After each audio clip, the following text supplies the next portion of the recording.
Imagine waking up tomorrow morning in your childhood bedroom. You throw off the covers, look in the mirror, and you see your teenage self staring back at you. Oh, that sounds like an absolute nightmare, honestly. Right. It really does. But there is a massive catch here. Inside, you still possess your, exhausted, traumatized, fully formed adult brain. Wow, yeah. So you're carrying all that baggage. Exactly. You Yeah, carry the absolute certainty of every single mistake you were about to make and, like, the crushing weight of every tragedy that is going to happen. that is just the mental strain of that alone is basically a psychological thriller. Oh, totally. And then you walk downstairs and you run into the one person you loved most in the world, someone who, in your original timeline, has been dead for years. Oh, man. Yeah. So what do? Do you embrace them, or do you run the other way to try and rewrite history? I mean, it's a paralyzing scenario. You are essentially placing a mind warped by the heavy burden of adulthood into a world that, well, it expects the unfiltered sincerity of youth. And the blissful ignorance, too. Exactly. The blissful ignorance. And that incredibly heavy premise is the foundation of today's deep dive. Welcome in, everyone. We are looking at Always Meet Again. Such a fascinating series. It really is. It's an 8-episode Korean BL, or Boys Love series, that aired back in March 2026 on streaming platforms like IQIYI, Gagalala, and Heavenly.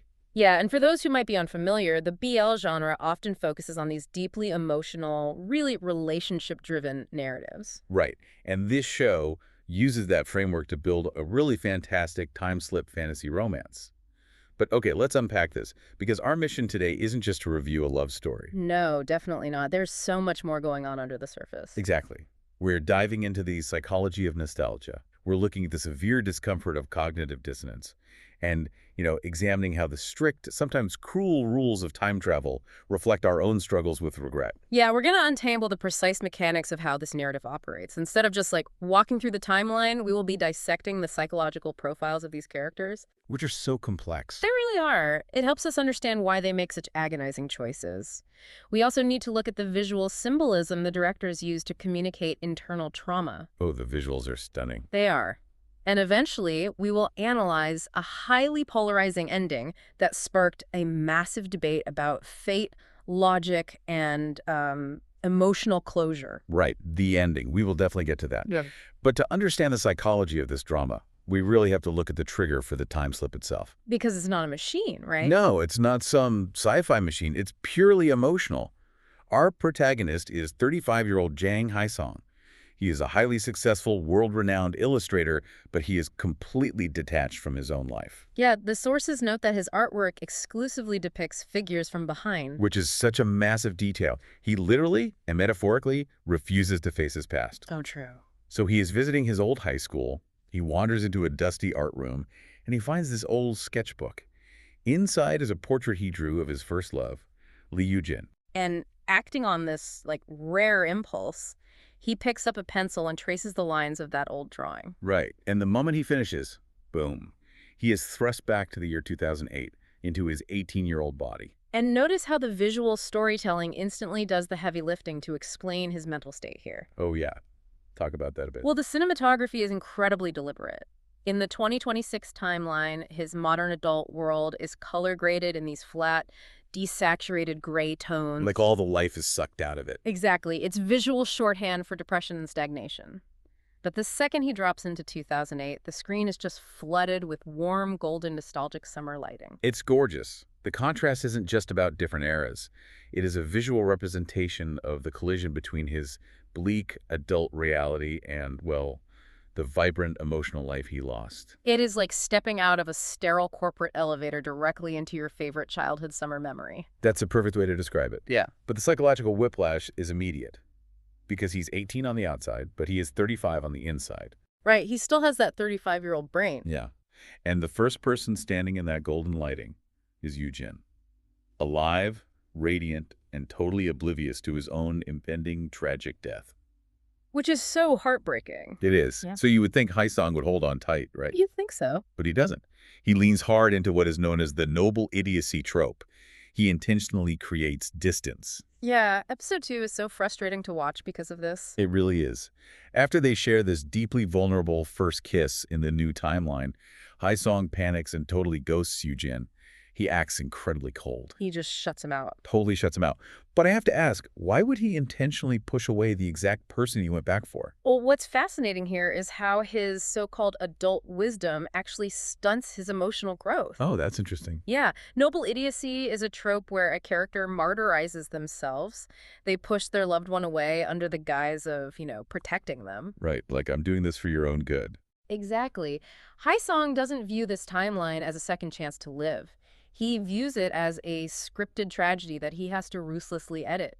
Oh, wow. He thinks, if I never let us fall in love, the tragedy that separated us just won't happen. He is trying to logically engineer destiny. Precisely. But it's an illusion of control born entirely out of trauma.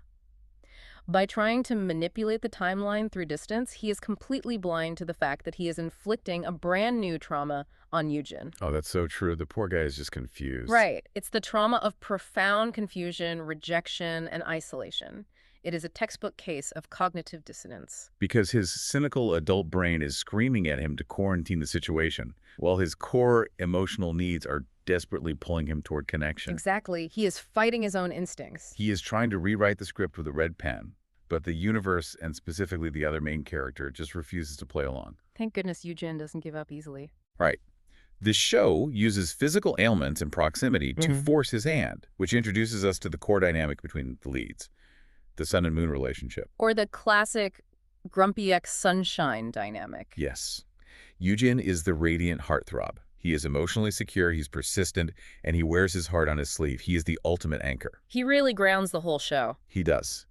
So in episode 3, when Yujin suffers a basketball injury, it physically forces Haisong to step in and care for him. Which is such a great turning point. It is. That forced proximity strips away Haisong's icy adult facade, leading to this incredibly moving confession at Yujin's house in episode 4, where Haisong finally just drops his logic and becomes defenseless to his feelings. It's a beautiful scene. But let me push back on this setup for a second.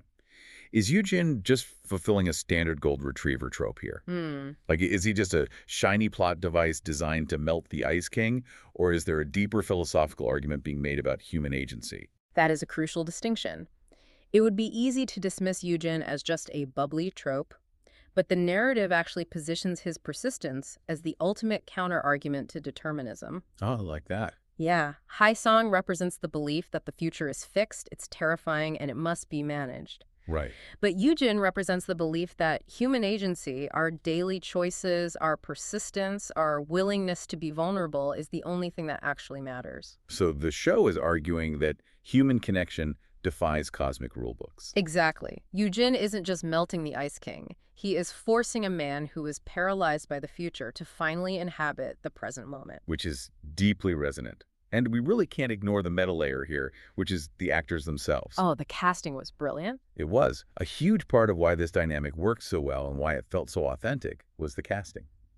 Woo Ji-han, who plays the grumpy Haisong, and Shin Jeong-yu, who plays the sunny Yujin, previously starred together in a 2023 drama called A Breeze of Love. Yes, the fans were so excited about that. They brought this massive built-in chemistry to the screen. Fans were thrilled to see them reunite. Definitely. But more than that, taking actors known for a lighthearted romance and dropping them into this heavy, melancholic narrative created a sense of real-world nostalgia for the audience. That's a great point. The viewers were already invested. Right, which let the show skip the basic setup and dive straight into the heavy emotional toll. The audience's pre-existing investment was a very smart tool. It allowed the writers to accelerate the stakes. Because things get serious pretty fast. They do. Because once they do give in to those feelings, the narrative introduces its most compelling mechanism, the metaphysical cost of rewriting fate. The universe does not let you change the timeline for free. No, it demands a toll. Here is where it gets really interesting. You can't just break the rules of time without the universe fighting back. And it fights back by attacking Haisong's identity. Literally attacking how he sees the world. Yes. The moment he starts actively altering fate, specifically when he gives in and makes physical contact with Yujin, his world begins to lose its color. He develops literal color blindness. Which is terrifying for an artist. Exactly. And this isn't happening in a vacuum. There are all these creepy, shifting timeline artifacts happening in the background. Oh, those details were so unsettling. Like, so unsettling. In an early episode, there's a school photo where both boys are smiling. Then, right after a timeline shift, the photo morphs. Haesong's expression is suddenly tense and worried. Yeah, that gave me chills. Me too. And later, a memorial stone from the future actually reverts back into a living object in the past. The universe is incredibly fluid, and it is aggressively pushing back against his present. It really is. If we connect this to the bigger picture, the colorblindness penalty is a brilliant thematic choice. The writers frame this as the dilemma between dream and love. Oh, that's heavy. It is. Remember, Haesong is a renowned illustrator. His entire adult identity, his career, his legacy, all of it relies on his ability to see and manipulate color. So by saving his love, he is effectively destroying his own future self. Exactly the paradox. The sensory deprivation is a physical manifestation of his reality fading. Wow. The timeline is treating him like a virus, systematically neutralizing the traits that make him who he is. He is risking his literal existence. And this pressure cooker is what forces Haesong to evolve from a passive editor of his life into an active architect. He finally decides to fight back. Which leads to what I think is the most purely entertaining shift in the series. Haesong realizes he can't fight the universe alone. Right. Episode 6 is so much fun. It is. He drops massive future spoilers on his friend Taejun to prove he is a time traveler, and they form this sort of menace team. I love that dynamic. Their entire goal is to keep Yujin under constant supervision leading up to D-Day, the date of the original fatal accident. And how do they do this? Right. They convince Yujin to help them paint a massive school mural, which sounds like a generic high school plot point, but why a mural? How does a painting project fight cosmic determinism? Well, it's the ultimate act of defiance. Think about what a mural is. It is a permanent physical mark on the world. It is a statement of, I was here. Oh, I love that. While the universe is actively trying to drain the color from Haesong's life and erase his footprint, he responds by splashing literal paint across a wall with the people he loves. That is so poetic. The act of creating art together is a visceral, rebellious claim on the present moment. It is his way of anchoring himself and Yujin to a timeline that wants to rip them apart. He is fighting metaphysical erasure with physical permanence. Exactly. But of course, all of this rebellious art and supervision funnels directly into the climax, D-Day. And this is where the show really polarized its audience. Oh, it was a massive debate online. It was huge. Let's lay out the mechanics of what actually happens. So, D-Day arrives. The menace team supervision works. Barely, but it works. Right. Haesong manages to successfully intervene and prevent the fatal accident, which, the sources note, is somewhat weakly hinted to have been originally caused by some unwise advice from a sibling. Yeah, that part was a little clunky. A bit clunky, yeah. But the moment Yujin is pulled from danger, the universe balances the scales. Haesong physically vanishes into thin air right in front of Yujin. Cut to black. The ultimate toll is collected. Right. Then, adult Haesong wakes up. He's back in his 2026 art exhibition. He panics, checks the timeline, and realizes Yujin's memorial urn is missing. Which means it worked. The past was successfully changed. Yujin lived. This culminates in a highly abstract, visually stunning reunion at a riverbank, where the two men finally find each other in 2026. It's a gorgeous scene, visually. It is. So what does this all mean for a viewer who just spent 8 hours invested in these intricate time travel rules? Looking at this ending, it feels like they completely abandoned their own sci-fi mechanics just to give fans a pretty aesthetic reunion. Yeah, a lot of people felt that way. Did the writers just paint themselves into a corner? That is precisely the debate that tore the viewership in half. It is a classic case of trading logical resolution for poetic closure. If we look at the critics' perspective, they were largely frustrated. Many labeled the finale a beautiful mess. A beautiful mess. That's a great way to put it. Yeah. The sibling subplot explaining the original death felt rushed and unearned, like a flimsy footnote for a life-altering tragedy. And the timeline logistics are just baffling. Completely. Think about it. If Haesong vanishes in 2008, that means Yujin lived the next 18 years of his life completely alone, searching for a ghost he watched evaporate. That is horribly depressing. It really is. How did he navigate that? How did they seamlessly reunite at a riverbank without any exposition? Good questions. Furthermore, the colorblindness, the central metaphysical penalty that carried so much narrative weight, is left entirely unresolved. Oh, that drove me crazy. Me too. We are never told if he is cured, if it was purely psychological, or how it functions in this newly rewritten reality. For a narrative that established strict rules, abandoning them at the 11th hour felt like a betrayal to analytical viewers. I can entirely see why that would be maddening. It is like setting up an intricate chess match and then ending the game by just throwing glitter on the board. Yes, exactly. But on the flip side, the fans had a completely different experience. For them, the logical leaps were totally forgiven because the emotional truth of the scene was just so powerful. The emotional payoff was huge for them. It was. The visual storytelling at that riverbank was phenomenal. Huh? The production used innovative AI technology to generate these shifting, ethereal background cityscapes behind them. I remember that. It was breathtaking. It created this visual montage of passing seasons and parallel universes, visually communicating the massive expanse of time they crossed to get back to one another. It really worked on a purely emotional level. It did. Hmm. For the core audience, the how didn't matter. The fact that Jin waited 18 years just proved that their connection could survive the universe itself. Yeah, what fans refer to as the red thread of fate. Right. The mythological concept that soulmates are tied together by an invisible thread that can stretch or tangle but never break. The fans engaged with the finale as a piece of symbolic poetry rather than a scientific equation. That makes a lot of sense. And that symbolic reading actually gave rise to a very compelling alternative interpretation of the entire series. A large portion of the audience argues that this isn't literal time travel at all. Wait, really? Then what was the 2008 timeline? A healing dream. A healing dream? Yeah. Some viewers interpret the entire time slip as a psychological projection.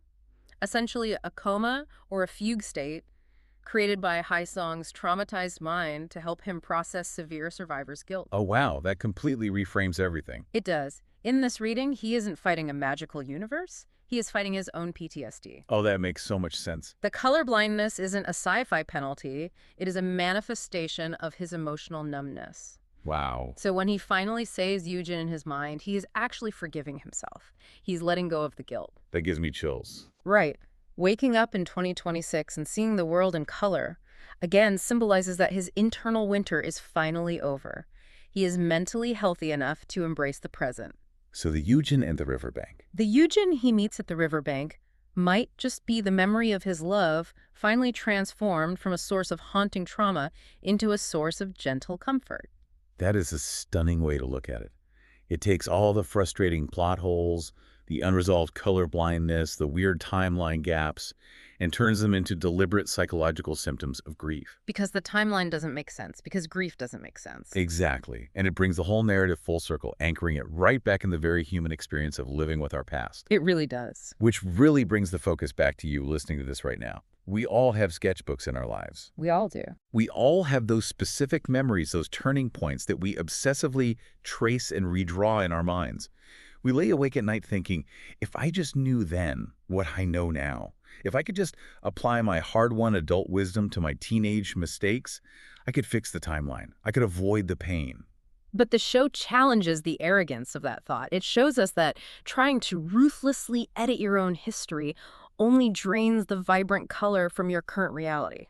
This raises an important question, though, one that steps beyond just the idea of living in the present and asks us to look at the very foundation of who we are.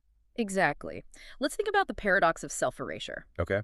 If our traumas, our grief, and our biggest mistakes are the exact elements that forge our resilience and shape our identities, wouldn't successfully changing your past essentially be an act of self-murder? Wow, yeah. If you go back and erase the deep pain that made you who you are today, the you that traveled back in time instantly ceases to exist. You assassinate your current self to save a past version of you. It's the ultimate ship of Theseus. It really is. If you replace every painful memory with a happy one, are you even the same person anymore?